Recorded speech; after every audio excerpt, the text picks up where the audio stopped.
بسم اللہ الرحمن الرحیم۔ السلام علیکم ورحمۃ اللہ وبرکاتہ۔ نوزائیدہ بچے کی صحت پر ماں کی غذا کا بہت اثر پڑتا ہے اور ماں کی غذا میں غفلت برتنے سے بچہ مختلف تکلیفوں میں گر جاتا ہے۔ دائیوں کی لاپرواہی کے نتیجے میں ہونے والے واقعات کسی سے چھپے ہوئے نہیں ہیں، پھر کیوں نہ ہر ماں ابتدا ہی سے اپنی صحت پر خصوصی توجہ دے تاکہ مشکلات سے بچ سکے۔ بچے کی پیدائش کے بعد ماں اس کی صحت اور غذا کا خاص خیال رکھے، پہلے ہی دن سے اسے اپنا دودھ پلائے۔ اگر خدا نخواستہ بچہ بیمار ہو جائے تو دودھ پلانا بند نہ کرے۔ اس کے ساتھ ساتھ بچے کا وزن بھی کرے تاکہ بچے کی صحت برقرار رہ سکے۔ بچے کو بوتل کا دودھ نہ دیا جائے اور نہ ہی چوسنے کی عادت ڈالی جائے۔ بوتل بچے کے پیٹ کی بیماریوں کا موجب بن سکتی ہے۔ بچے کی آئندہ زندگی کا انحصار بہتر صحت پر ہوتا ہے، لہٰذا متعدی بیماریوں کے ٹیکے اپنے بچے کو پابندی سے لگوائیں اور 1 سال کے اندر تمام ضروری ٹیکے لگوا لیں۔ بچہ جب 4 ماہ کا ہو جائے تو بچے کو ٹھوس غذا بھی دینا شروع کریں۔ اس کے لیے ابتدائی ٹھوس غذا کے انتخاب میں آپ سوجی کی کھیر، دلیا، ساگودانہ، چاول کی کھیر، آلو کا ملیدہ، نیم ابلا ہوا انڈا دے سکتی ہیں۔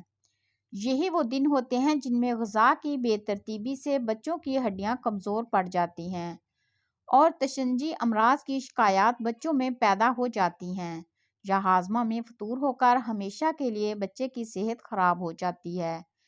اس کے علاوہ اگر اس زمانے میں پورے طور پر پابندی اور صحیح طور پر بچے کی نگرانی نہ کی جائے تو بچے کے اعصاب ہمیشہ کے لیے کمزور ہو جاتے ہیں۔ بچوں کی صحت اور عدم صحت کے دوران بہت تھوڑا فرق ہوتا ہے اور خفیف اسباب سے فوراً امراض پیدا ہوتے ہیں۔ بعض اوقات بدہضمی یا دانت نکالنے کے زمانے میں بچوں کو تیز بخار ہو جاتا ہے، لیکن احتیاط کرنے سے فوراً ٹمپریچر کم ہو جاتا ہے۔ اس عمر میں جب کہ بچہ دانت نکال رہا ہو تو بچے کے مسوڑے دکھتے ہیں اور وہ ہر سخت چیز چبانے کی کوشش کرتے ہیں۔ کچھ مائیں ٹیتھنگ رنگ بچوں کے گلے میں ڈال دیتی ہیں جو بچے منہ میں ڈال لیتے ہیں یا چوستے رہتے ہیں۔ آپ دکھتے مسوڑوں کے لیے 1 چمچ شہد میں 1 چٹکی باریک پیسا ہوا سہاگہ ملا لیں تو درد میں افاقہ ہوگا۔ اس طرح بعض بچوں کی آنکھیں دکھنے آ جاتی ہیں، لہٰذا اس کے لیے نیم گرم پانی میں تھوڑا سا نمک ملا کر آنکھیں دھوئیں۔ اگر خدا نخواستہ کسی وجہ سے بچوں کو پھوڑے پھنسلیاں نکلنے لگیں تو نیم کے پتے ابال کر روزانہ متاثرہ حصوں کو دھوئیں۔ جب آپ کا بچہ 7 ماہ کا ہو جائے تو اس وقت اسے کالی کھانسی اور تشنج کا ٹیکہ لگوائیں اور پولیو کے قطرے پلوائیں۔ کچھ بچے دستوں کا شکار ہو رہتے ہیں۔ 1 انڈے کی سفیدی کو اس قدر پھینٹیں کہ جھاگ بن جائے، پھر اس میں 1 پاؤ ابلا ہوا پانی ملا کر ٹھنڈا کر کے وقفے وقفے سے پلائیں۔ خیال رہے کہ اس میں 1 چٹکی نمک اور 1 چمچ چینی ضرور ملائی جائے تاکہ ذائقہ میں بہتر ہو اور بچہ آرام سے پی لے۔ جب بچے کی عمر 10-11 ماہ کی ہو جائے تو اسے دودھ کے ساتھ ساتھ ایسی غذائیں دی جائیں جو اس کی جسمانی مضبوطی کا باعث بنے۔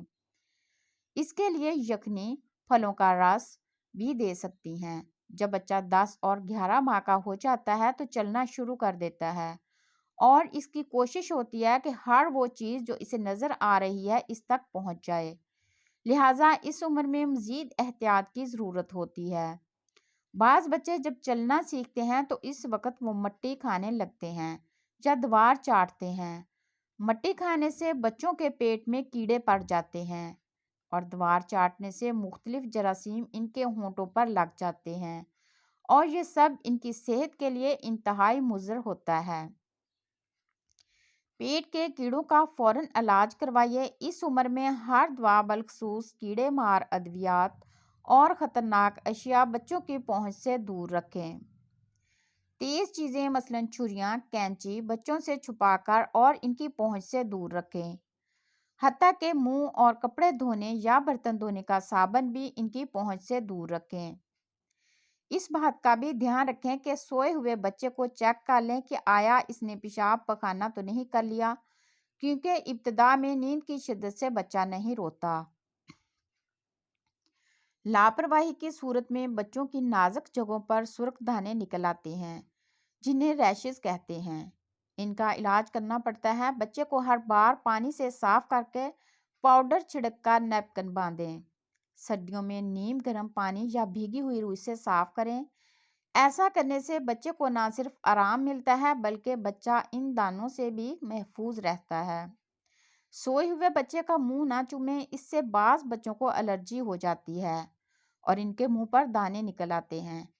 آپ کے عمل اور آپ کے منہ سے نکلا ہوا ایک ایک لفظ بچے کے مستقبل کی نئی راہیں تلاش کرتا ہے۔ اس لیے اپنی گفتگو اور عمل کو مثالی بنائیں تاکہ ان کی تربیت صحیح خطوط پر ہو سکے۔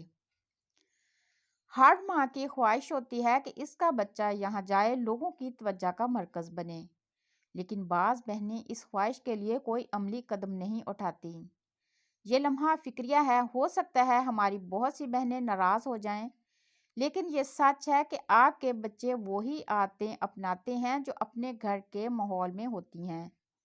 وہی عادتیں ہمارے بچوں میں منتقل ہو جاتی ہیں اور ہم معاشرے اور ماحول میں الزام رکھ دیتے ہیں۔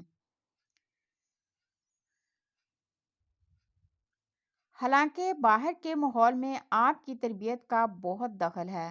آپ بچے کو جس قسم کا ماحول دیں گی، بچہ اسی سانچے میں ڈھل جائے گا۔ آج کا بچہ بہت بڑا نقاد ہے اور اس میں سیکھنے کی حس بہت تیز ہے۔ آپ سیکھنے کی اس حس کو جس سمجھ چاہیں موڑ سکتی ہیں۔